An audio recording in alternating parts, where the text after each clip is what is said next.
하나님 말씀 보셨습니다. 하나님 말씀은 마태복음 3장 8절부터 12절까지 말씀 보셨습니다. 하나님 말씀은 마태복음 3장 8절부터 12절까지 말씀, 신약성경 제 성경으로는 4페이지입니다. 신약성경 4페이지 마태복음 3장 8절부터 12절까지 말씀 찾으셨으면 제가 봉독하겠습니다. 그러므로 회개에 합당한 열매를 맺고 속으로 아브라함이 우리 조상이라고 생각하지 말라. 내가 너에게 이르노니 하나님의 능히 이 돌들로도 아브라함의 자손이 되게 하시리라. 이미 도끼가 나무 뿌리에 놓였으니 좋은 열매를 맺지 아니하는 나무마다 찍혀 불에 던져지리라. 나는 너희로 회개하게 하기 위하여 물로 세례를 베풀거니와 내 뒤에 오시는 이는 나보다 능력이 많으시니 나는 그의 신을 들기도 감당하지 못하겠노라. 그는 성령과 불로 너희에게 세례를 베푸실 것이요 손에 키를 들고 자기의 타작마당을 정하게 하사 알곡은 모아 곡간에 들이고 쭉정이는 꺼지지 않는 불에 태우시리라. 아멘. 이 시간에 우리 기독교 강요 제4장 제16장 4권 제16장 오늘 25절부터 30절까지 보셨습니다.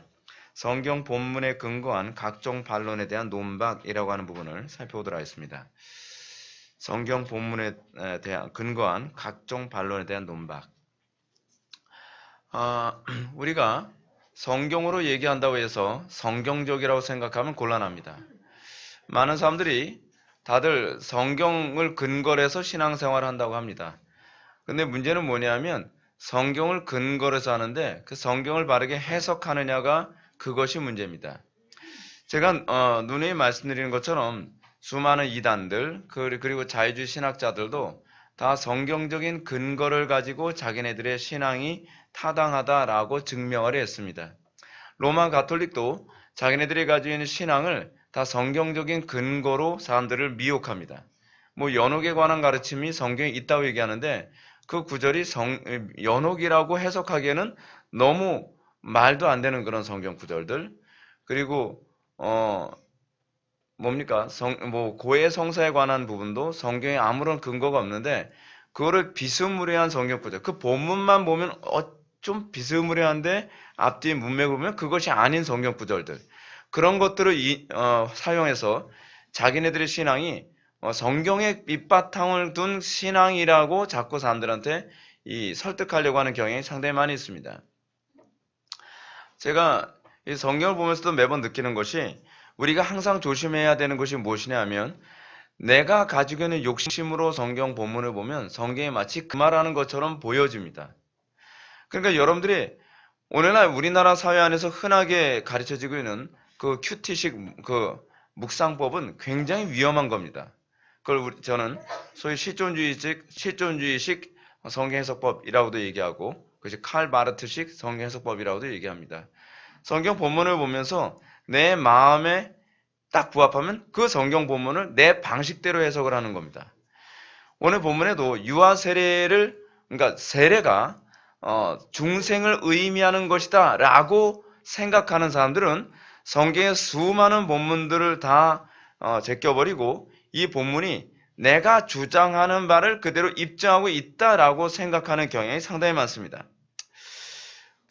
요한복음 3장을 보게 되면 먼저 이 사람들이 주장하는 것이 무엇이냐면 먼저 한번 봅시다. 419페이지 25절 한번 볼까요? 세례와 중생을 연관짓는 반론이라고 하는 부분을 보시겠습니다. 더 나아가서 그들은 요한복음 3장에 나타난 다음과 같은 그리스도의 말씀을 근거로 하여 세례를 받기 위해서는 중생이 필수적이라고 생각한다. 사람이 물과 성령으로 나지 아니하면 하나님 나라에 들어갈 수 없느니라. 물과 성령으로 나지 아니하면, 여러분 이 부분은 물과 성령으로 나야 된다는 것은 꼭 마치 중생을 얘기하는 것처럼 보이지 않습니까? 그렇죠? 이 사람들은 이 본문을 가지고 주장을 합니다. 물과 성령으로 나야 된다고 하지 않았느냐? 이것이 중생을 얘기하는 것 아니냐라고 이렇게 주장합니다. 그래서 이 두 번째 줄 보면 그들은 말하기를 주께서 친히 세례를 중생이라고 부르시는 것으로 보라라고 이렇게 얘기하고 있다는 겁니다. 근데 이것은 잘못된 주장이에요. 여러분 이 본문이 물과 성령으로 나지 아니하면이라고 하는 부분이 중생을 얘기하는 부분이 아닙니다. 그래서 칼빈이 이렇게 얘기합니다. 첫째로 그들은 여기서 물이라는 단어를 보고 이 구절이 세례를 말씀하고 있다고 생각하여 잘못 속아 넘어가는 것이다. 그러니까 우리가 항상 성경을 읽을 때 문제가 뭐냐면 우리는 성경이 내 생각을 지지해 준다고 생각을 하면서 내 생각을 지지하기 위해 성경을 읽거나 찾는 그런 태도는 굉장히 위험합니다. 제가 여러분들한테 설교를 할 때 항상 이런 식으로 얘기를 하죠. 어떤 얘기를 하고 난 다음에 칼빈도 그렇게 얘기했다. 뭐 어거스틴도 그렇게 얘기했다. 휘필드도 이렇게 얘기했다. 뭐 존 머레이도 이렇게 얘기했다. 제가 누구의 말을 자꾸 인용하는 이유가 뭐냐면 책을 많이 읽었다고 하는 걸 여러분들한테 자랑하기 위해서가 아닙니다.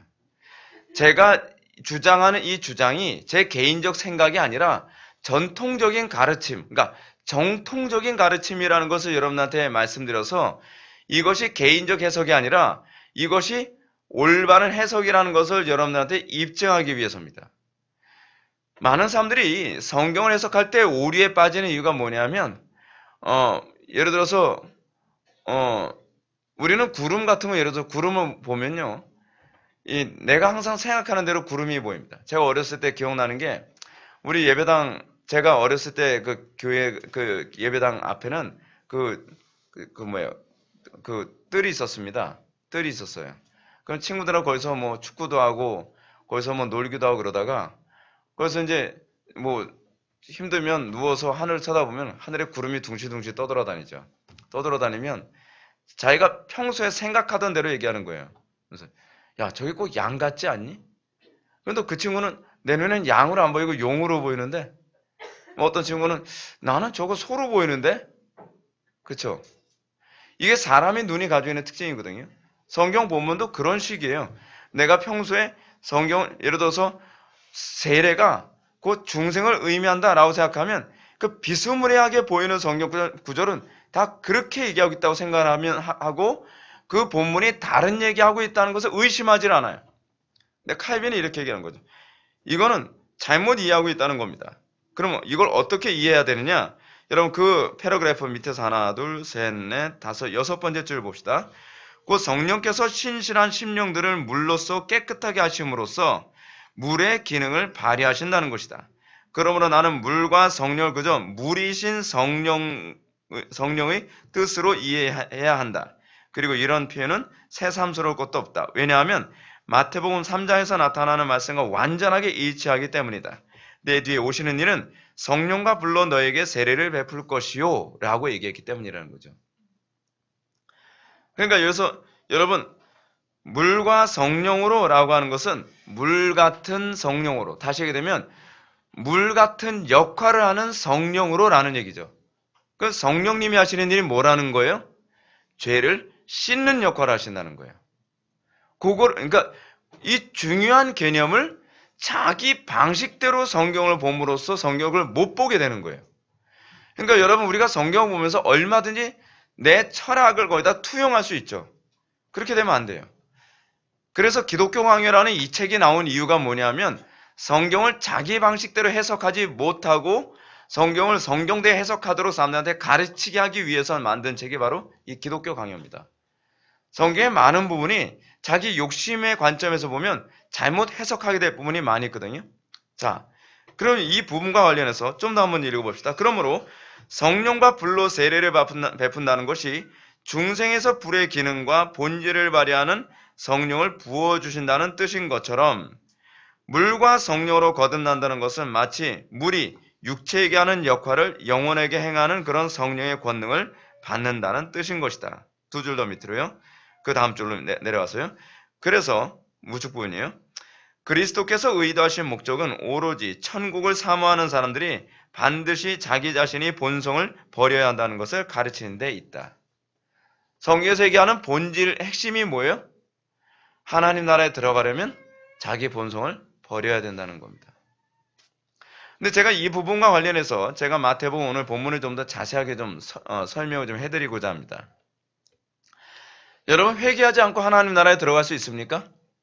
없죠? 하나님 나라에 들어가려면 회개가 전제입니다.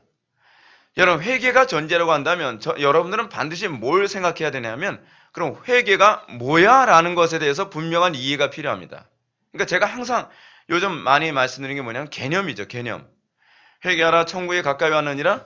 근데 회개해야 천국의 하나님 나라에 들어갈 수 있다고 얘기한다고 했을 때에 회개를 어떻게 정의하느냐에 따라서 자기는 하나님 나라에 회개했다고 생각했는데도 불구하고 하나님 나라에 못 들어가는 경우가 있다는 거예요. 우리는 소위 회개를 자꾸 어떤 식으로 생각을 하냐면 도덕적인 행동으로 자꾸 생각을 해요. 단순히 표면적으로만 보면 도둑질하던 거 그만두는 것, 간음하던 거 그만두는 것, 거짓말하던 거 그만두는 것, 우리는 이것을 회개라고 생각한단 말이에요. 근데 여러분, 상당수의 사람들이 전 나름대로 회개했는데요, 전 옛날하고 삶이 변했는데요 라고 하는데 이상하게 거듭난 증거가 안 나타나는 경우가 상당히 많이 있어요. 그 왜 그럴까요? 그 개념을 정확하게 알지 않으면 회개하면 하나님 나라에 들어간다라는 이 명제는 표면적으로는 많지만 회개라는 용어를 어떻게 어떻게 해석하고 어떻게 개념을 잡았느냐에 따라서 이 명제가 틀린 명제가 될 수도 있기 때문에 그래요. 그러면 회개라는 게 뭘 얘기하는 걸까요?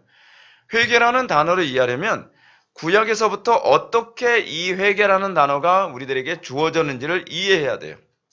구약에서 회개라는 단어는 항상 어떤 의미냐 하면 구약에는 회개라는 단어가 없어요. 구약에는 어떤 단어를 사용하죠? 슈브, 돌이킨다. 그런 개념이거든요. 그러면 돌이킨다는 것이 도대체 뭘 얘기하는가? 회개한다는 것이 도대체 뭘 얘기하는가? 그건 바로 언약으로 돌아온다는 얘기예요. 하나님의 언약으로 돌아오지 않으면 도덕적으로 사는 것이 여러분 회개가 아니에요. 여러분 신앙이라는 것이 무엇입니까? 구약에서 회개는 하나님과 계약의 회복, 하나님과 언약의 회복을 의미하고 있죠. 그래서 여러분 히브리서 8장 9절 말씀 한번 좀 보실까요? 이 부분 잠깐 좀 여러분 꼽아놓고 히브리서 8장 9절 말씀. 히브리서 8장 9절에서는 이런 얘기가 나옵니다. 또 주께서 이르시기를 이 언약은 내가 그들의 열조의 손을 잡고 애굽 땅에서 인도하여 내던 날에 그들과 맺은 언약과 같지 아니하도다. 그들은 내 언약 안에 머물러 있지 아니하므로 내가 그들을 돌보지 아니하였노라. 여러분 구약시대의 이스라엘 백성들이나 오늘날 교회 다닌다는 사람들에게 있어서 왜 하나님의 돌보심, 하나님의 아버지 노릇해 두심, 하나님께서 보호하심이 왜 안 나타나느냐? 그 이유를 뭐라고 얘기하냐면 그들이 내 언약 안에 머물지 않기 때문이라는 거예요. 윤리도덕의 문제를 얘기하고 있질 않아요.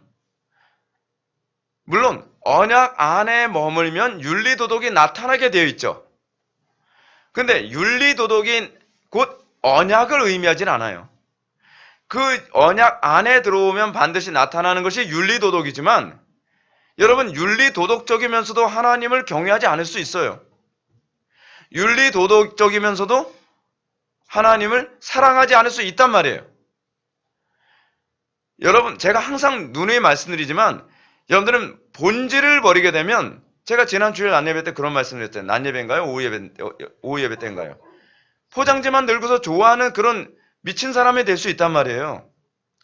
알맹이 본질은 내다버리고 윤리도덕만을 가지고서 나 윤리도덕적으로 사니까 나 천국 가는 거 아니냐. 이렇게 되면 이제 알미난주의가 되는 거예요. 이렇게 되면 가톨릭주의가 된단 말이에요. 윤리도덕은 겉모양이에요. 겉모양. 제가 오후 예배 때 얘기했네요. 궁극적으로 우리가 하나님을 사랑하게 되면 어떻게 돼요? 윤리도덕이 나오게 돼 있죠. 언약이 뭐예요? 여러분 신약에서 얘기하는 언약의 내용이 뭐예요? 사랑이잖아요. 하나님 사랑, 이웃 사랑. 내가 새 계명을 주노니 서로 사랑하나. 근데 요한일서에서 그 계명을 뭐라고 해요? 옛날에 가르쳤던 그 계명과 다른 것 아니라는 거죠. 그것이 성경이 얘기하는 언약이, 성경이 얘기하는 그 계약의 내용이죠. 근데 우리가 그 언약 안으로 들어가지 않으면 우리가 하나님을 사랑하고 하나님을 경외하는 그 안에 들어가지 아니한다고 하면 여러분들이 나 회개했는데 왜 나에게는 하나님의 돌보심이 없죠? 나 도둑질하던 거 멈췄거든요. 저 죄짓던 거 멈췄거든요. 교회 안 나오던 거 교회 나왔거든요. 수요예배도 제가 안 나오던 건 나왔고, 금요기도에도 안 나오던 건 나왔고, 주일예배 안 나오던 건 나왔는데 왜 나에겐 하나님께서 회개한 자에게 약속한 것이 안 나타나죠? 회개를 잘못 알고 있어서 그렇죠. 그거는 위선적으로도 얼마든지 나올 수 있어요. 하나님을 사랑하지 않고서도 얼마든지 수요예배, 금요기도에, 주일날 예배, 오후예배, 낮예배 뭐 다 나올 수 있죠. 의무적으로. 근데 그거는 언약 안에, 계약 안에 들어온 게 아니에요. 여러분, 한번 이 부분 한번 볼까요? 시편 51편 한번 보시기 바랍니다.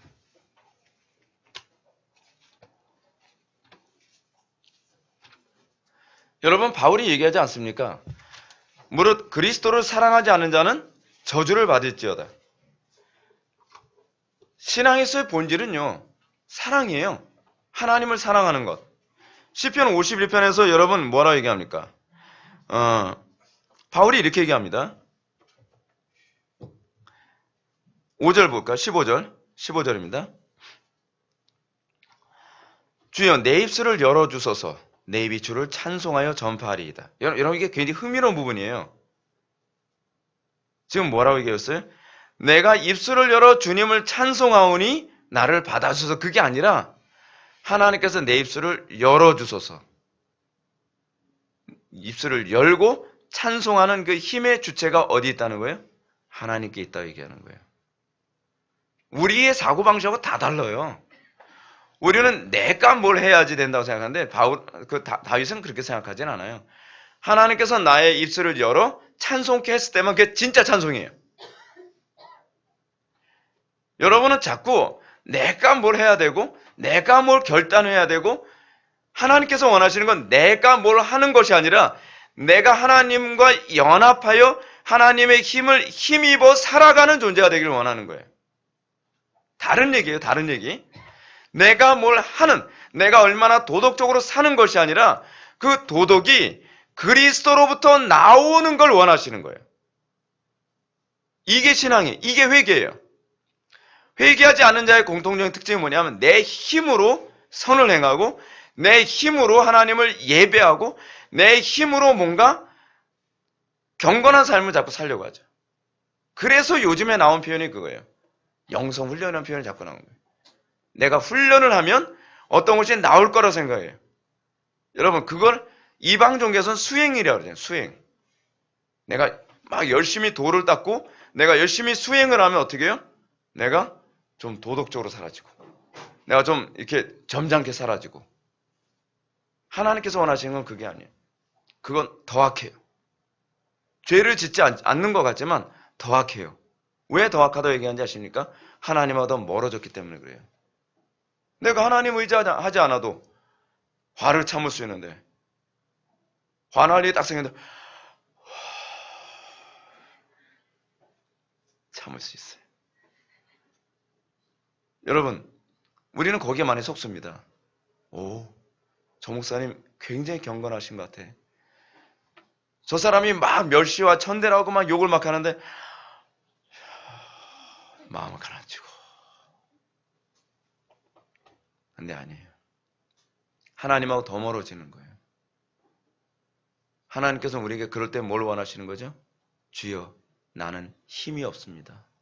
난 부족합니다. 난 죄인입니다. 은혜를 베풀어 주십시오. 다윗이 그 개념이에요. 주여 내 입술을 열어주사 내 입이 주를 찬송하여 전파하리이다. 주께서는 제사를 기뻐하지 아니하시나니 그렇지 않으면 내가 드렸을 것이라. 주는 번제를 기뻐하지 아니하시나이다. 하나님께서 구하시는 제사는 상한 심령이라. 하나님이여 상하고 통하는 마음을 주께서 멸시하지 아니하시리이다. 상한 심령 또는 상하고 통하는 마음이라는 게 무슨 얘기죠? 나에 대한 전적 무능.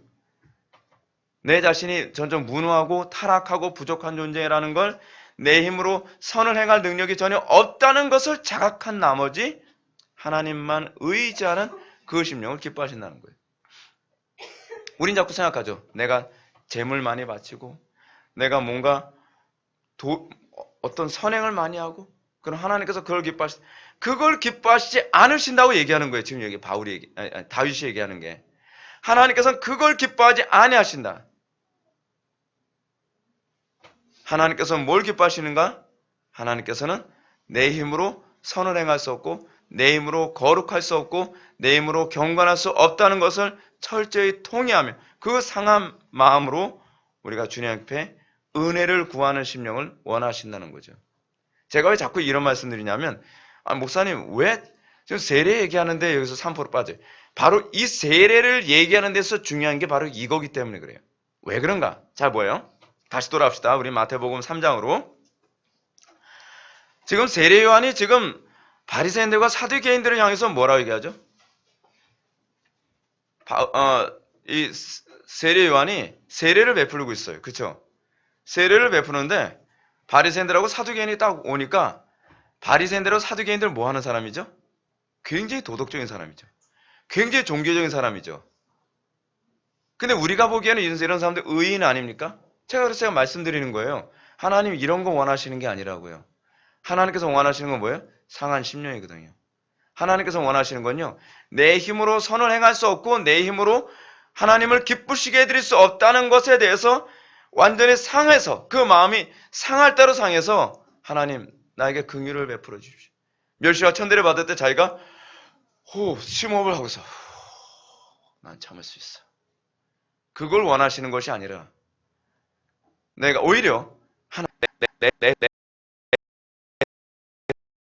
냈을지라도 하나님 내가 또 부족합니다. 그 상한 심령으로 오는 걸 이걸 오히려 기뻐하신다는 거죠. 그렇기 때문에 별로 죄 짓지도 않는 사람, 이 바리새인들은 죄 짓지 않고 소위 유대 사회 안에서 괜찮아 보이는 이 바리새인들 사두개인들을 향해서 난데없이 이 세례 요한이 뭐라 얘기합니까? 독사의 자식들아, 누가 너희를 가르쳐 임박한지 너를 피하라 하더니 얼마나 기분 나쁘겠어요. 여러분 이 사람들 기분 굉장히 나쁩니다. 왜냐하면 자기를 한 번도 독사의 자식이라고 생각하지 않았거든요. 이 사람들이 생각하는 독사의 자식들이 누구예요? 세리와 창기들이잖아요. 근데 예수님은 세리와 창기들 하나님 나라에 들어가는데 예수님은 더 심하게 얘기하셨죠. 마귀 새끼들이라고. 독사의 새끼들도 기분 나쁜데 마귀 새끼들은 얼마나 기분 나빠요. 근데 이게 여러분 세례 요한의 메시지와 예수님의 메시지가 아주 정확하게 일치해요. 근데 그 사람들을 보고서 그냥 세례 요한이 혹시 구약에서 얘기했던 그 선지자가 아닌가라고 해서 이제 보러 온 거예요. 보러 왔는데 괜히 벼락 맞는 소리 들은 거죠. 보러 왔는데 이 독사의 자식들아 얼마나 기분 나쁩니까? 그러면서 얘기하는 게 뭐냐 하면 회개에 합당한 열매를 맺으라는 거예요. 여러분 납득할까요? 나 율법 잘 지키는데? 나 경건하게 사는데? 나 도덕적으로 살아가는데? 내가 뭐가 문제야? 내가 어디로 회개해야 된다는 거야? 난 이 지금 율법 안에 있는데 나는 그 계약 안에 있는데 이게 교회 안에서 많은 사람들 이 소위 위선적으로 신앙생활하는 사람들의 전형적인 문제예요. 여러분이 정말 주님의 계약 안에 들어왔을 때 나타나는 특징이 뭔지 아십니까? 주님을 기쁘시게 드리는데 부족하다는 것 때문에 상한 심령으로 가득한 거예요. 그래서 예수님이 말씀하셨잖아요. 마태복음 5장에서 심령이 가난한 자가 복이 있다고요. 그 얘기는 무슨 표현이에요? 복 있는 사람의 특징은 나의 경건에 만족하지 않는다는 거예요. 복 있는 사람의 특징은 자기의 도덕성에 만족하지 못한다는 거예요. 오히려 어떤 마음을 갖고 있죠? 다윗이 시편 51편에서 얘기하는 것처럼 상한 심령을 갖게 되어 있다는 거예요. 이게 성령의 조명을 받고 있다고 하는 증거거든요. 다른 사람들이 봤을 땐 정말 저 사람만큼 경건할 수 있겠나? 저 사람처럼 도덕적일 수 있겠나? 저 사람 대단한데 나는 아니라는 거죠. 나는 항상 부족하고 나는 심령이 가난하다는 거예요. 근데 이 사람들한테는 이 바리새인들에게는 아니 왜 나를 인정해주지 않아? 나만큼 도덕적인 사람 있으면 나와보라 그래. 나만큼 율법 잘 지키는 사람 있으면 나와보라 그래. 나만큼 그 하나님의 계약 안에 있는 사람 있으면 나와보라 그래. 나 바리새인이야. 나 사두개인. 여러분 사두개인이 어떤 사람인지 아죠? 사두개 후손을 해서 제사장 계열 사람들이거든요. 소위 종교 지도자들 중에 소위 헤드급에 있는 사람들이에요. 이 두 사람들이. 두 종류의 사람들이. 근데 나만한 사람 어디 있어? 라고 프라이드가 가득한 사람인데 이런 독사의 X 같으니라고 납득이 안 가죠. 왜요? 회개가 뭐라고요? 계약 안으로 들어온 건데 그 계약 안으로 들어온 게 뭐예요? 사랑하는 거거든요. 그게 사실 아브라함과 맺은 언약이 그거잖아요. 아브라함과 맺은 언약의 실질적 내용이 뭐예요? 이것은 사실은 할례를 베풀면서 모세가 한 얘기가 그거예요. 마음에 할례를 해야 된다고요. 이거는 이미 모세가 한 소리거든요. 하나님 사랑이거든요. 하나님 사랑. 근데 문제는 그들의 마음속에 이 위선이라고 하는 얘기, 히포크리테스라고 하는 이 단어, 위선이 뭡니까? 이게 위선이라는 게 이 영어로 액터거든요. 연기하는 거예요. 연기. 나는 사랑하지 않는데 사랑하는 것처럼 연기하는 거예요. 주님, 저 사랑해요. 그 마음속에 사랑하는 마음 하나도 없는데. 그게 바로 위선이거든요. 그거를 이 세리 요한이 지적하는 거죠. 너희들은 언약 안으로 돌아와야 돼. 너희들이 돌아와야 될 언약은 껍데기, 행위가 아니라 마음이 돌아와야 된다는 거야. 근데 여러분, 이게요, 세례가 가르치는 얘기예요. 잘 보세요. 그러면서 요한이 이렇게 얘기합니다. 속으로 아브라함이 우리 조상이라 생각하지 말라. 내가 너에게 이르노니 하나님이 능히 이 돌들로도 아브라함의 자손이 되게 하시리라. 이게 무슨 얘기일까요? 이 돌들로도. 이방인들도 하나님을 사랑하는 사람들로 만들 수 있다는 거예요. 여러분, 저는요, 항상 여러분들의 신앙을 점검하는 데 있어서 가장 위험한 부분이 뭐라 하냐면 여러분들의 행동이라고 생각을 해요. 행위로 여러분들을 진단하지 마십시오. 여러분들 사랑을 내가 하느냐에 관한 문제로 진단해야 돼요. 사랑은 끊임없이 하나님께 희생을 하고 사랑은 만족하질 않아요. 사랑은 더 하나님을 기쁘시게 해드리지 못해서 안달이죠. 근데 사랑이 아니라 여러분들의 행동을 보면 이 정도면 괜찮은 거 아니야? 거기서 여러분들이 회개할 기회를 놓치는 거예요.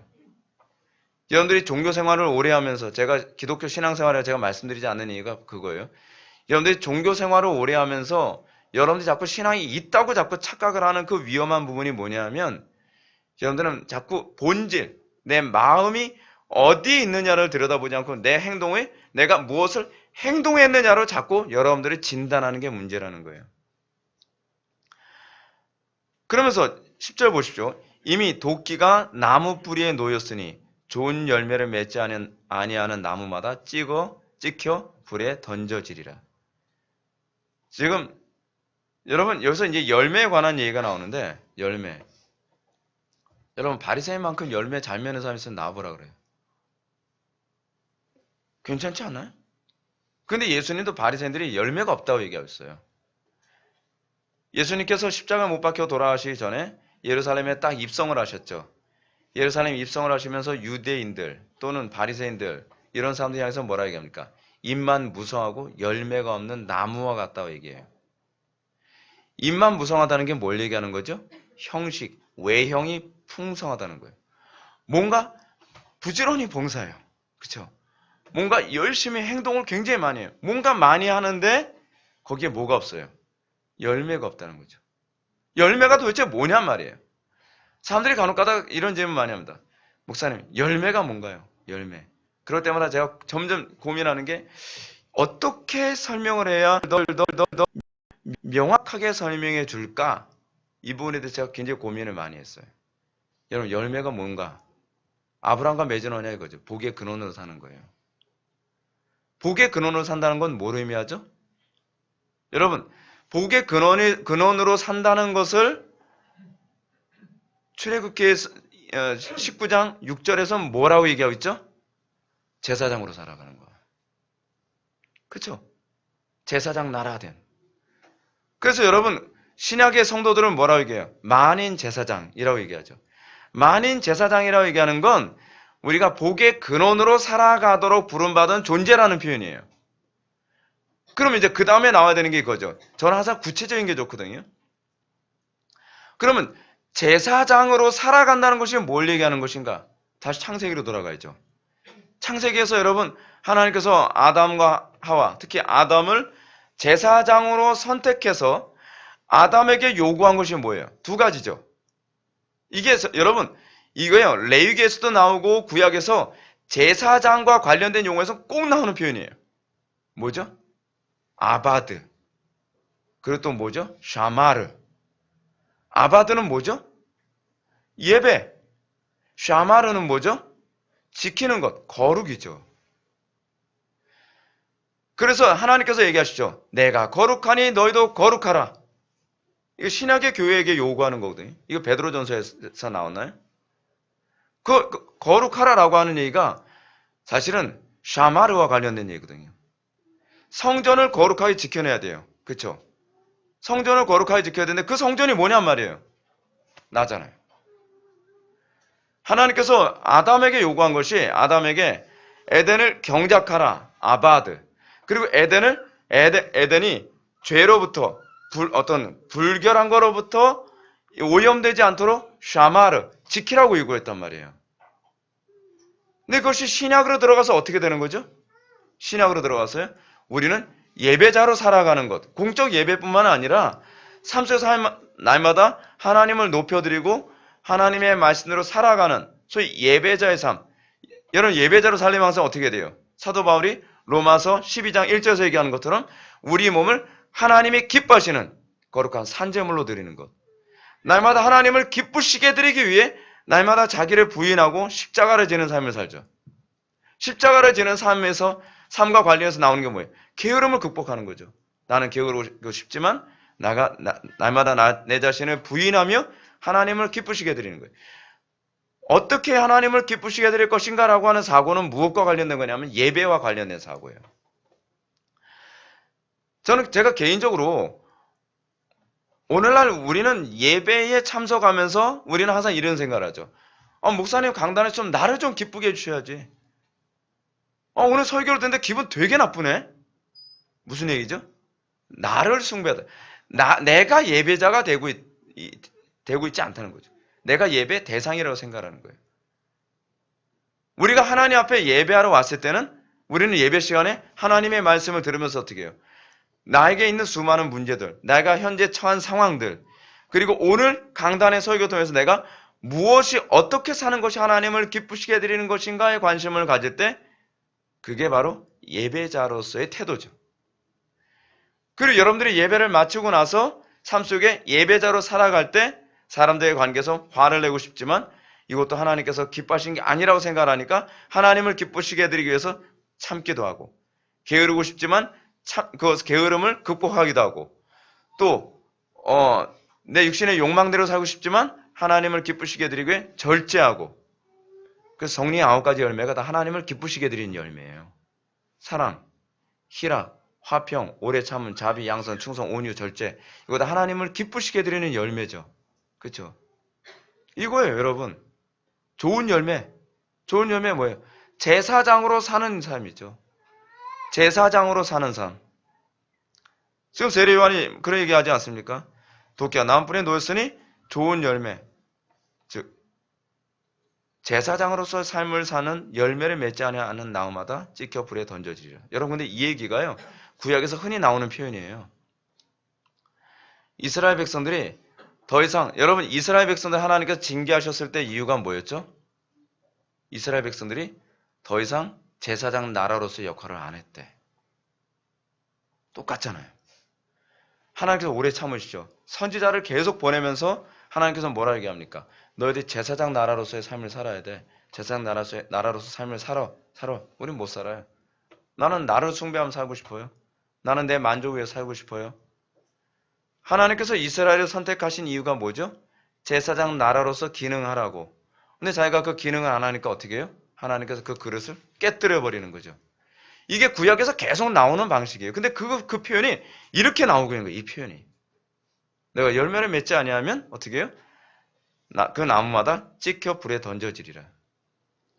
그래서 여러분 이 개념이 구약적 개념이 신약에서 어떻게 나오죠? 예수님께서요. 여러분 우리가 어떤 존재라 했죠? 성전으로 세워져 가는 존재인데 우리가 성전으로서 세워지는 제사장적 삶을 살지 않으면 구약에서는 어떤 개념이 나오죠? 소위 여호와의 진으로부터 그들이 쫓겨나죠. 그렇죠? 여호와의 진으로 쫓겨나는 그 그림 언어를 염두에 두고 예수님이 뭐라고 말씀하시고 계시죠? 너희들이 착하고 충성된 종과 게으르고 악한 종으로 딱 구분해요. 그것이 바로 마태복음 25장에서 나오는 하나님의 심판 기준이죠. 착하고 충성됨의 기준이 뭐죠? 제사장으로서 충성된 삶. 소위 첫 아담의 삶에 참여하는 것. 그렇죠? 첫 아담의 에덴에 경작하는, 그리고 에덴을 지키는 그 삶에 충성되면 어떻게 해요? 어디로 들어오죠? 그 신랑의 성전에 들어오죠. 그렇죠? 근데 그렇게 살지 않으면 게으르고 나태한, 그 동무들을 때리고 그리고 자기의 만족대로 살았던 사람들, 이 얘기 뭐예요? 제사장적 삶을 게을리함. 이게 다 그 얘기거든요. 그런 사람들은 뭐예요? 나쁜 열매 맺었다고 표현하고, 그런 사람들은 바깥 어두운 데서 슬피 울며 이를 갈미 있음, 성전 밖으로 쫓겨남이라고 하는 언어죠. 이 구약의 언어가 그대로 다 나오는 거예요.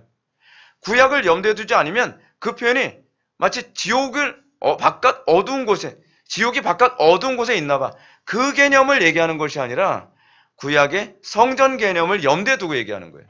잘 봐요. 출애굽기 몇 장이죠? 민수기 나오죠? 민수기 몇 장인가? 11장이 아니라 13장에 나오던가? 여러분, 민수기에 그 얘기 나오죠? 모세의 누나 미리암이 죄를 범하는 바람에, 그러니까 모세를 헐뜯는 바람에, 모세를 헐뜯었다는 건 사실은 율법을 사실은 헐뜯은 거거든요, 사실은요. 왜냐하면 모세가 율법의 상징이었으니까. 그랬더니 갑자기 뭐가 생기죠? 문둥병이 딱 생겨요. 문둥병은 뭘 의미하는 표현이죠? 구약에서요? 항상 죄를 의미하는 표현이거든요. 그래서 문둥병의 특징이 죄의 특징을 하고 항상 오버랩이 돼요. 그러니까 문둥병에 딱 오염되니까 어떻게 됩니까? 여호와의 총애로부터 딱 내쫓김 당하잖아요. 그렇죠? 그래서 여호와의 총애로 이제 있는 그 진 밖으로 미리암만 바깥에 내 던져져요. 그것이 바로 이 지옥이라는 개념이에요. 하나님의 심판이라는 개념이 그렇게 연결되는 겁니다. 그러니까 구약을 이해해야, 구약의 언어를 이해해야 신약에서 얘기하는 말귀가 알아들어지죠. 자, 그런데 11절 보시기 바랍니다. 나는 너희로 회개하게 하기 위하여 세례를 베풀거니와. 여러분 잘 보십시오. 세례 요한이 세례를 주는 이유가 뭐라고 얘기하고 있어요? 회개하게 하기 위해서. 중생했기 때문에 세례를 주는 게 아니에요. 그렇죠? 세례를 주는 이유는 뭐냐면, 일단은 세례는 누가 받죠? 회개하라 천국이 가까이 왔느니라. 세례 요한이 회개의 메시지를 선포했더니 사람들이 주여, 우리가 어찌하오리까? 사람들이 반응을 합니다. 그렇죠? 이게 아마 마태복음에 나오지 않고 누가복음에 나오는가? 그러겠죠? 사람들이 이제 어찌하오리까? 라고 얘기하니까 세례 요한이 뭐라 얘기합니까? 남의 것 늑탈하지, 군인들은 남의 것 강제로 뺏지 말고, 그리고 세리들은 정한 새 이후에는 더 걷지 말 것이며, 이런 얘기를 막 하죠. 그러면 그거에 동의한 사람들, 그쵸? 그런 거 동의한 사람이 뭐예요? 세례를 받는 거죠. 근데 그때 세례 받는다고 해서 거듭나는 걸까요? 아니죠. 그래서 요한이 그래서 그 얘기를 하는 거예요. 나는 물로 세례를 베풀어서 그러니까 회개가 뭔지, 회개의 삶이 이런 거야 라고 하는 걸 상징적으로 세례를 주는 것이라고 한다면, 내 뒤에 오시는 이는 나보다 능력이 많으시니 나는 그의 신을 들기도 감당하지 못하겠노라. 그러면서 그는 성령과 불로 너에게 세례를 베푸실 것이요. 예수님께서 세례를 베푸시는 건 뭐죠? 회개의 삶이 가능하게 하시는 거죠. 그럼 여기서 성령과 불로 세례를 베푼다는 건 뭘 얘기하는 거죠? 중생을 얘기하는 거죠. 세례를 베풀어서 중생하는 게 아니죠. 우리가 세례를 받는다는 건 뭘 얘기해요? 내가 일평생 회개하는 삶을 살겠습니다. 그걸 얘기하는 거거든요. 물론 세례를 주는 것은 불과 성령으로 세례를 받도록 준비시키는 거죠. 그래서 여러분, 세례 요한이 뭐라고 얘기합니까? 주의 길을 곧게 하라고 나를 부르셨다고 얘기하죠. 세례 요한이 사람을 중생시키는 것이 아니에요. 세례 요한은 예수 그리스도의 중생케 하시는 은혜를 사모하도록 만들기 위해 온 거예요. 그러니까 여러분, 세례를 받을 때 중생했기 때문에 세례를 받는 게 아니에요. 때로는 중생한 다음에 세례를 받는 수도 있죠. 근데 세례를 주는 건 중생했느냐 안 했느냐에 관심이 없어요.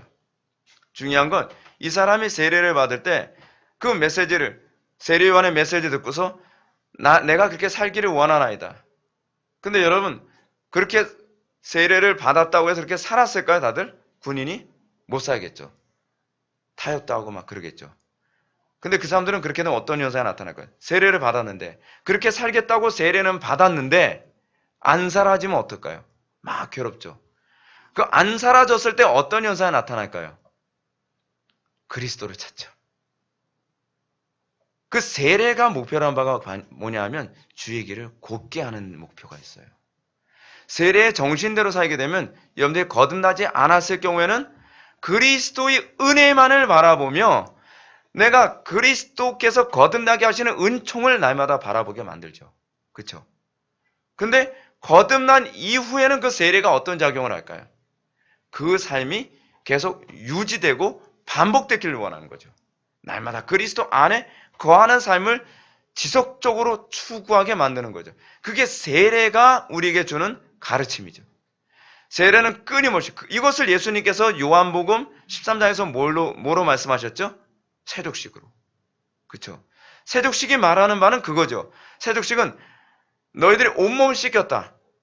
그런데 너희들이 온몸 씻겼어도 그거로 끝나는 것이 아니라 날마다 성령으로 발을 씻기는 삶을 살아야 된다는 것. 즉 너희들이 세례를 받아서 세례가 뭘죠?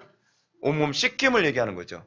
근데 그 세례가 온몸 씻기는 것만을 얘기하는 것이 아니라 날마다 성령으로 씻김 받아야 될 당위성을 동시에 우리에게 제공하는 거죠. 근데 예수님이 그런 말씀하시죠. 너희가 세례를 받았는데 너희들이 발 씻기는 데 관심이 없다. 그러면 나와 상관이 없다라고 얘기하는 거죠. 씻겼다는 얘기가 무슨 얘기입니까? 칭의이 됐다는 얘기하는 거예요? 그 얘기가 아니에요. 씻겼다라고 하는 건 칭의 얘기가 아니에요. 씻겼다라고 하는 것은 죄의 권세로부터 자유롭게 됐다는 거예요. 이걸 다른 말로 신학적으로 이렇게 표현하죠. 오염. 죄의 오염으로부터 자유케 되어지는 것. 우리가 성령으로 거룩하게 됐을 때, 성령으로 우리가 세례를 받아 그리스도와 연합하여 죄 씻김을 최초에 받죠. 그랬을 때 우리에게 어떤 현상이 나타나죠? 예를 들어 삭개오 같은 사람이 남의 것을 늑탈해서 강제로 빼앗아서 그거로 자기의 주머니를 챙기는 것을 살다가 그 죄로부터 오염이 씻겨지죠. 그렇죠? 씻는다는 게 오염을 닦아내는 거잖아요. 그렇죠? 씻겨졌을 때 어떻게 해요? 내가 남의 것을 뺏어야만 됐던 그 욕심이 사라진 거예요. 근데 그것이 완전히 다 씻겨지진 않죠. 그렇죠? 그래서 날마다 어떻게 해요? 날마다 우리가 죄의 오염을 해결하죠. 그것을 성화라고 얘기하죠. 성화는 뭐예요? 그래서 이 존 머레이 교수도 그 얘기를 하죠. 성화란 날마다 죄의 오염으로부터 해방되어져 가는 과정이에요. 근데 우리가 완전히 오염이 해방되지 않죠. 영원한 천국에 들어갈 때까지. 근데 문제는 여기 있다는 거예요. 우리가 죄의 오염으로부터 씻김을 받는데 관심이 없어요. 그럼 뭐에만 관심이 맞아요? 나 구원 받았다는 것만 관심을 갖는 거예요. 구원 받았으면 됐지. 천국만 가면 되는 거 아니야. 근데 내가 죄에 오염되어 있는 것에 대해서 불쾌감을 갖질 않아요. 잘 보세요. 여러분, 노숙자들이 씻는 거에 별로 관심이 없죠. 왜 관심이 없는지 아세요? 그냥 더러워질 대로 더러워졌으니까 그래요. 근데 그래서 부분적으로 씻는 게 의미가 없다고 생각하는 거예요. 근데 이 노숙자에서도 온몸을 싹 목욕을 하고 나면 그 다음에는 부분 오염되는 것에 굉장히 불쾌감을 느끼기 시작을 하죠. 그렇죠?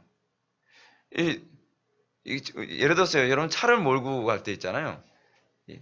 차를 처음에 새 차를 딱 샀을 때 우리 굉장히 조심하죠. 네. 스크래치로부터의 오염에 걸리지 않게 해서 굉장히 조심하잖아요. 그래도 한번 쭉 긁히고 한번 막 그러고 나면 몇 번 그러고 나면 그 다음에 에이 어차피 긁혔는데 뭐 가질 거. 사방에 막 긁히잖아요. 그리고 나면 그냥 거의 트럭 몰듯이 막 몰고 다니죠. 그렇죠? 여러분 근데 이게 마오이즘 방식이에요. 여러분 마오이즘이 사람의 사고를 완전히 딱 바꿔놓는 방법이 뭐냐면 치명적인 죄에 완전히 딱 꺾이게 만드는 거예요. 예를 들어서 예수 믿는 사람이 내가 죄를 안 짓고 막 거룩하게 살 때는 죄에 대한 저항감이 생기거든요. 왜냐하면 내가 그 죄에 오염되는 것에서 굉장히 불쾌감과 혐오감을 느끼니까요. 그런데 그런 예수 믿는 애한테 술을 있는 대로 먹여서 곤드레 만드레 완전히 술 취하게 만들고 그리고 순결까지 다 뺏고 나면 어떻게 되는지 아세요? 막 가는 거예요. 근데 그게 마오이즘이 사람의 뇌를, 사람의 사고를 확 뒤집는 방식이란 말이에요. 근데 우리 기독교는 그런 가운데서도 마오이즘에 오염되지 않게 만드는 그 교리가 있죠. 뭐 용서의 교리죠. 그렇죠? 하나님께서 그 사람을 어떻게 해요? 그래도 하나님께서 용서하시고 품으시고 씻겨주신다고 하는 것에서 다시 회복할 수 있는 그 가능성이 생기는 거예요. 근데 여기서 우리가 나무마다 찍혀 던지리라 라고 하면서 너희로 회개하게 하기 위하여 물로 세례를 베풀거니와 예수님이 오신 것은 성령과 불로 너에게 세례를 베푸시는 것. 그래서 우리가 거듭나지 않은 사람은 거듭나는 것을 사모하게 만들고 그리고 이미 거듭난 사람은 더 성령의 은혜로 날마다 이 씻김을 관심을 갖죠. 그래서 여러분들 우리가 거룩해지면 거룩해질수록 죄에 대해서 점점 예민해져요. 여러분 나 온몸 다 씻겼다, 나 깨끗하다, 나 경건하다 라고 얘기하는데 죄에 대해서 둔감한 사람이 있어요. 분별을 잘 못하는 사람이 있어요. 하나님께서 싫어하시는 것, 그 싫어하는지 제대로 분별을 못해요. 그 마오이즘에 막 설치고 돌아다니는데 그 뭐가 잘못인데? 교리도 많이 알고 신학적 지식도 많은데 동성애 뭐가 나쁜데? 저 사람들 포용해줘야지. 그리고 예배에 좀 늦을 수도 있는 거고 그리고 좀 이런 것도 있을 수 있지 하면서 죄에 대해서 굉장히 관대해요. 그 자체가 사실 씻기지 않은 거예요. 겉으로는 죄도 안 짓는 것 같고 굉장히 경건한 척 하는데 그리고 자기는 나는 굉장히 충만해. 난 항상 굉장히 경건해. 근데 죄를 혐오스럽게 생각하지 못하고 분별하지 못하고 그것에 예민하지 않은 이유가 뭐냐면 온몸이 더러워져 있다는 걸 입증하고 있는 거예요. 그러니까 시궁창 속에 있음에도 불구하고 자기의 들보가 안 보이는 거예요. 근데 그런 사람들의 또 공통점이 있죠. 남의 죄는 기가 막히게 잘 보여요. 현미경처럼 잘 보여요. 그래서 예수님께서 바리새인들 향해서 지적하는 거예요. 너희들 씻기지 않은 존재라는 거예요. 마귀의 자식들이라고 얘기하는 거예요. 무슨 소리냐? 나 아브라함의 자손이다. 아브라함의 자손이면 아브라함의 행위를 해야지. 너희들은 아브라함의 행위를 안 하고 있지 않느냐? 너희들은 아브라함의 자손이면 나를 알아볼 텐데 알아보지 못하고 있지 않느냐? 너희가 아브라함의 자손이라면 이것이 죄라는 걸 너희들이 분별할 수 있어야 되는데 너희들 분별 못하고 있지 않느냐? 씻겼다고 하는데 왜 분별 못해? 씻겼다고 하는데 왜 이 죄가 더러운지 알지 못해? 그렇잖아요. 여러분 그게 바로 이 죄의 오염과 관련된 그 교리가 우리들에게 얘기해주는 메시지예요. 그래서 제가 여러분한테 눈에 얘기하는 그거잖아요. 행위를 보지 말라고요. 여러분들 행위. 여러분들 행위만 보면 괜찮죠. 불신자들보다 낫죠. 다른 사람들보다 낫죠. 근데 우리의 신앙은 비교 우위가 아니라니까요. 내가 진짜 하나님을 사랑하는가? 내가 정말 죄를 혐오하고 있는가? 내가 정말 하나님을 기쁘시게 해드리는데 관심을 갖고 있는가? 그것이 여러분들이 관심을 가져야 될 영역이란 말이에요. 여러분들이 아마 저를 가끔가다 납득하지 못할 때가 아마 있을 겁니다. 어쨌든 제가 제 자신도 매번 느끼는 것이 뭐냐면 기도를 적게 하면요. 여러분들이 불경건하게 예배를 해도요. 이게 그냥 편안한 마음으로 넘어가져요. 와, 신기하죠. 근데 기도를 많이 하잖아요. 그러면 여러분들이 생각하는 것처럼 별로 이렇게 신사적으로 설교가 안 나와요. 이게 보면은 다 참아지던 것이 안 참아져요. 굉장히 혐오스럽게 여겨지고 굉장히 불쾌하게 여겨지고 굉장히 하나님께서 너무 싫어할 거라는 게 막 느껴지니까 참을 수가 없는 거예요. 그게 여러분들이 사실 나와야 되는 거예요. 오늘날 기독교인들의 가장 심각한 문제가 뭔지 아십니까? 나 거듭났다는 사람 교회 안에 셌어요. 다 예수 믿고 다 은혜 받았다는 사람 경건한 척하는 사람 셌단 말이에요. 근데 하나님을 모독하는 것이 TV에서도 나오고 뭐 영화에서도 나오고 예배당 안에서도 그대로 벌어지고 있고 사람들 입에서 벌어지고 있어도 별로 화도 안 내고 사람들하고 너무나 친하게 편안하게 잘 지낼 수 있는 거예요. 저는 납득이 안 가죠. 전 경건한 게 아니거든요. 아니 저런 거 보면서 화가 안 나나? 화내는 사람 보면 이상해 보이는 거죠. 아, 왜 저래 저 사람? 너무 예민한 거 아니야? 예민한 게 아니에요. 여러분들이 그리스도와 가까워졌다면, 그 여러분들이 죄를 날마다 씻기는 삶을 살고 있다고 한다면, 이게 씻기고 있다고 한다면 이제는 과거에 더럽게 여겨지지 않던 것이 더럽게 여겨져야죠. 여러분 손이 더러울 경우에는요, 뭘 만져도 별로 크게 혐오스럽게 느끼지 않죠. 근데 여러분이 깨끗하게 손 닦았을 때는 어떻게 해요? 조금만 묻어도 혐오스럽게 여겨지죠. 그거란 말이에요. 지금 여기서 지금 무슨 얘기를 하고 있냐면 세례라고 하는 부분에 관해서 이 사람들 지금 이 칼빈이 이 사람들의 심각한 문제는 뭐냐면 자꾸 세례를 중생과 관련해서 보려고 한다는 거예요. 여러분 왜 자꾸 중생, 자꾸 구원의 관점으로 여러분 성경을 자꾸 해석하려고 하는지 아십니까? 구원은 누가 받아요? 내가 받아요? 하나님이 받아요? 구원은 내가 받는 거잖아요. 그러니까 항상 구원에 관심을 가는 건 자기중심적으로 성경을 볼 때 그래요. 하나님의 관심은 뭐죠? 하나님의 영광 드러나는 거죠.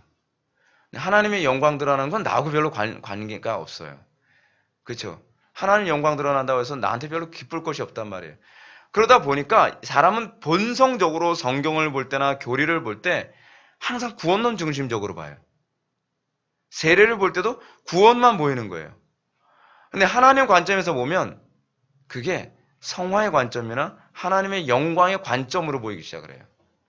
칼빈도 지금 논리가 그거예요.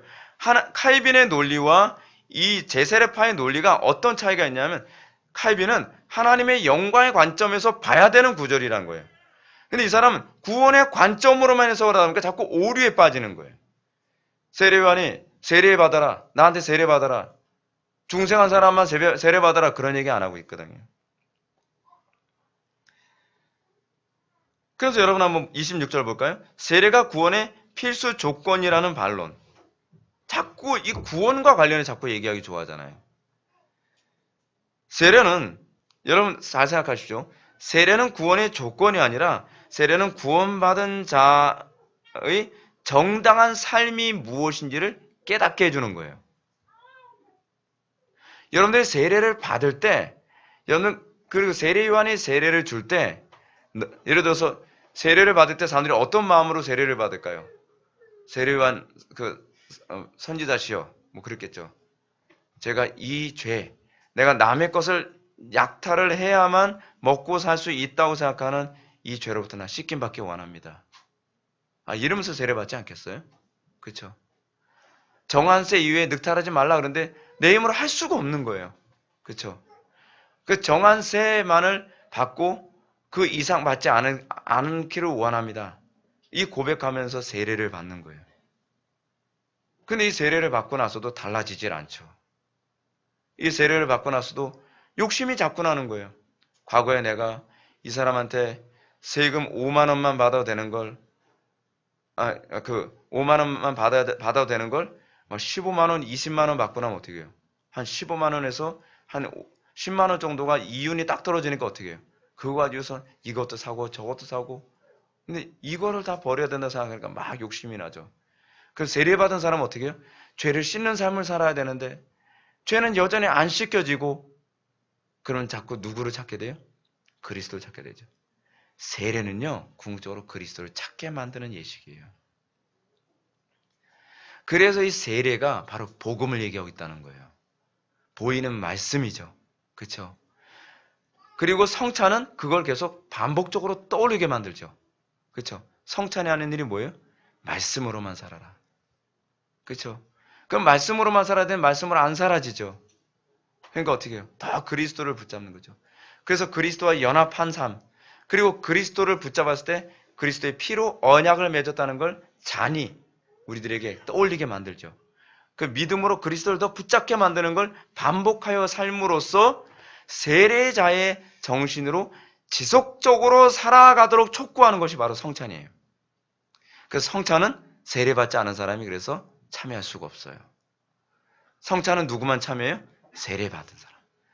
내가 그리스도로 죄 씻음 받기를 원하나이다 라는 마음으로 세례를 받은 사람이 날마다 죄 씻는 삶을 살아가기를 원하는 그 고백을 위해서 하는 것이 이 성찬이에요. 그래서 이것에 관심이 없는 사람은 성찬에 참여 못하는 거죠. 그죠? 그래서 여러분 27절 넘어갑시다. 세례에 대한 그리스도의 말씀을 근거로 한 반론. 꼭 말씀 가지고 근거를 잡죠. 위에서 여러분 5번째 줄 보면 믿고 세례를 받은 사람은 구원을 얻을 것이요. 이를 근거로 그들은 말하기를 세례를 베풀기 전에 가르쳐야 하고 믿은 다음에 세례를 두 번째 자리에 두어야 할 것을 주의 말씀이 그렇게도 분명하게 제시하고 있는데 무슨 증거를 더 찾으리요? 라고 얘기한다는 거예요. 너무 그럴싸하지 않습니까? 믿고 세례를 받는 사람은 구원을 얻으리라. 이렇게 얘기하니까 칼빈이 뭐라고 얘기하냐면 그 다음 패러그래프 한번 보시죠. 앞불사. 그들이 여기서 얼마나 다양한 방법으로 자기들 자신을 얽어매고 있고 또한 자기들의 무지를 드러내고 있는지 모른다. 그런 예들을 세례를 처음 제정한 경우로 본다는 것은 어린아이 실수보다 더 못한 오류인 것이다. 딱 걸렸죠. 칼빈한테. 칼빈이 누군데. 그리스도께서는 복음을 전하시던 시초부터 제자들에게 세례를 베풀 것을 명령하셨다. 그러므로 마치 이 두 구절에서 세례를 처음으로 제정하기로도 한 것처럼 세례의 법과 규칙을 이 구절에서 찾는 그들의 주장은 전혀 근거가 없다. 그러면서 얘기하는 게 뭐냐 하면 423페이지입니다. 423페이지 위에서 첫 번째 줄 맨 우측 부분. 주께서는 너희는 세례를 베풀고 내가 너에게 분부한 모든 것을 가르치라라고 얘기했다. 여긴 뭐야? 세례 먼저 베풀고 가르치라고 얘기하네? 그러면 너희들의 논리하고 안 맞지 않냐라고 얘기하는 거예요. 칼빈은 그 당시에 컴퓨터로 검색도 못하는 시대인데 어떻게 이걸 다 기억하고서 얘기하는지 몰라요. 칼빈은요 머리가 굉장히 좋아서 교부들의 책까지도 거의 다 외웠다 그러더라고요. 그래서 가톨릭 신부들하고 논쟁할 때도요 어거스틴의 책 어떤 책 몇 페이지쯤에 나오는 얘기 하면서 암기해서 다 얘기했다 그래요. 그러니까 우리하고는 머리의 퀄리티가 다른 사람이에요. 굉장히 우리를 열등감 빠지게 만드는 사람이죠. 그리고 또 밑에서 그 패러그래프 밑에서 세 번째 줄 한번 보게 되면 물이 성령보다 먼저 언급되고 있기 때문이다. 그리스도께서는 우리가 성령과 물이 아니라 물과 성령으로 거듭나야 한다고 가르치고 있다. 라고 얘기하고 있는데 잠깐 셋째 줄부터 한번 쭉 봐야 되겠네요. 앞에서 살펴본 바와 같거니와 바가 있거니와 물과 성령으로 거듭나는 일에 관하여 하신 그리스도의 말씀에 대해서도 동일한 현상이 나타난다. 그들이 주장하는 대로 이해하면 세례가 영적 중생보다 선행하는 것으로 보는 것이 합당할 것이다. 왜요? 물이 성령보다 먼저 언급되고 있기 때문에. 그렇죠? 빼도 박도 못하는 얘기예요. 그거 순서 가지고 얘기하면 안 맞는 데가 너무 많다는 거예요. 그래서 이 사람들의 논리가 이렇게 반박됩니다. 28절 마가복음 16장 16절에 근거한 논지에 대한 반론. 그런데 그들이 그렇게도 신뢰하고 의지하는 이 강력해 보이는 논지가 이미 상당히 흔들리고 있는 것 같다. 그러나 진리가 단순하다는 사실 자체가 충분한 보장장치가 되기 때문에 그런 사소한 책략을 이용하여 문제를 피해가려고 싶은 마음은 없다. 그러므로 여기서 본질적인 답변을 제시하고자 한다. 그리스도께서 여기서 행하시는 명령은 주로 복음을 전하는 일에 관한 것이다. 그리고 그 명령에 마치 부록처럼 세례에 대한 내용이 첨가된 것이다. 무슨 얘기인지 아시죠?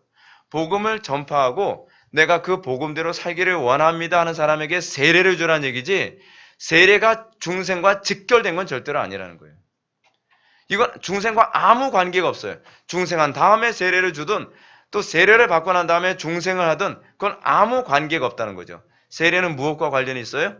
신앙 고백과 관련이 있어요. 내가 정말 죄 씻기를 원합니다. 내가 옛적 삶을 청산하고 새로운 삶을 살기를 원합니다. 라는 고백을 하고 그 사람이 진정으로 그렇게 살기를 원할 때 그 사람이 세례를 받고 그 세례를 통해서 누구에게 향하게 돼요? 그리스도께 향하게 돼요. 이게 세례예요. 세례의 역할은 우리를 그리스도께 향하게 만드는데 초점을 맞추고 있어요. 그래서 그 다음 패러그래프 보게 되면 첫 번째 줄, 이 강화 전체에서 유아들에 대한 내용이 과연 한마디로 되어 있는가? 뭐 이런 얘기하는데 그건 여러분들 알아서 읽어보시면 이해가 됩니다. 예수의 수세에 대한 논지에 대한 반론. 자, 시간이 거의 다 돼서 요거를 제가 얘기한 부분이 사실 거의 다 있습니다.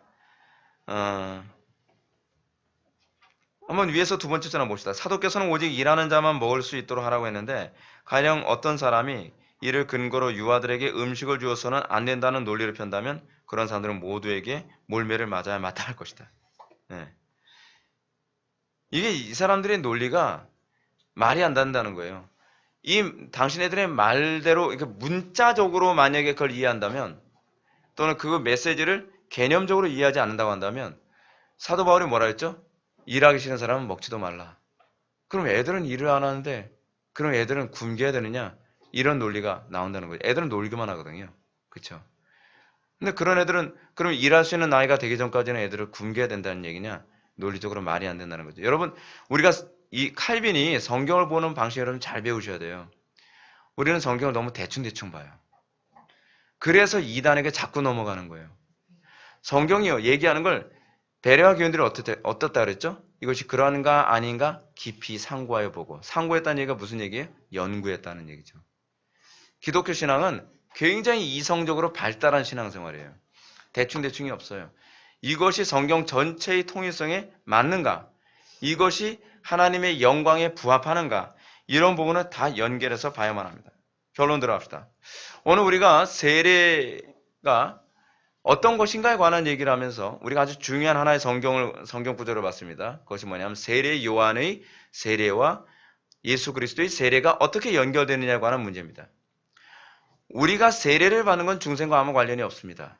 우리가 세례를 받는 것은 예수를 믿음의 궁극적 방향이 그리스도임을 세례가 말해주고 있습니다.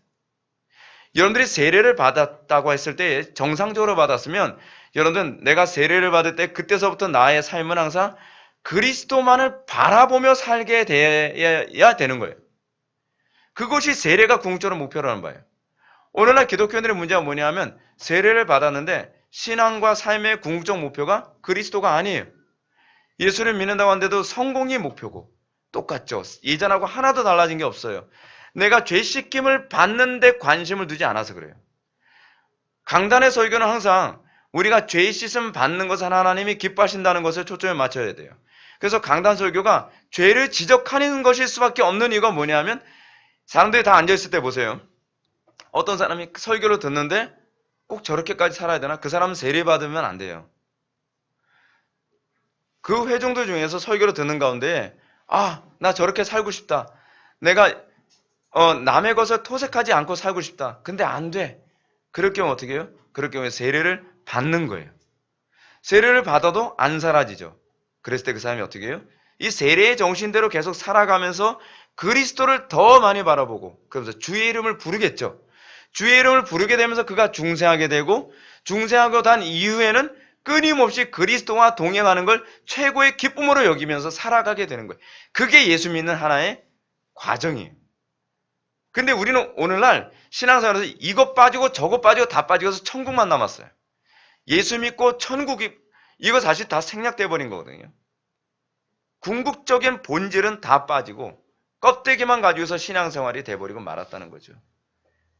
세례와 성찬은 신앙생활의 목표가 천국이라고 얘기하지 않아요.